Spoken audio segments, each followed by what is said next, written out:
যুক্তরাষ্ট্রের ডেট্রয়েটের কাছে এক মর্মান্তিক ঘটনায় একই পরিবারের 4 শিশু ও তাদের দাদি কার্বন মনোক্সাইড বিষক্রিয়ায় মারা গেছেন। সন্তান হারানোর শোকে ভেঙে পড়েছেন মা আদ্রিয়ানা কোলম্যান। তিনি বলেন, তার সন্তানরা ছিল ভালোবাসায় ভরা এবং বয়সের তুলনায় অনেক বেশি পরিণত। নিহত শিশুরা হল লিবার্টি, স্টর্ম, লেগেসি এবং স্টোন। তাদের দাদি 36 বছর বয়সী ক্যান্ডেস ম্যাকঅ্যালিস্টারও এই দুর্ঘটনায় প্রাণ হারান। পরিবারের সদস্যরা জানিয়েছেন, ক্যান্ডেস ছিলেন প্রাণবন্ত মানুষ এবং সবার প্রিয়।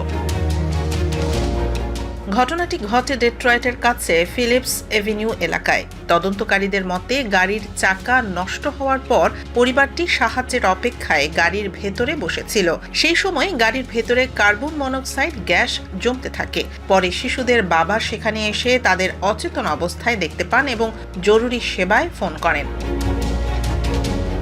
ফায়ার কর্মকর্তারা জানান, গাড়ির ভেতরে কার্বন মনোক্সাইডের মাত্রা ছিল প্রাণঘাতী সীমার 5 গুণ বেশি। এই বিষাক্ত গ্যাসের কারণে পরিবারের সদস্যরা আর বাঁচতে পারেননি।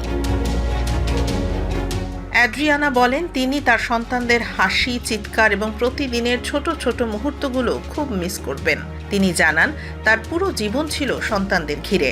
এখন তাদের ছাড়া ভবিষ্যৎ কল্পনা করাও তার জন্য কঠিন। সন্তান হারানোর এই অসহনীয় শোকের মধ্যেও তিনি শক্ত থাকার চেষ্টা করছেন। তবে তার একটাই আকুতি, তিনি শুধু তার সন্তানদের ফিরে পেতে চান।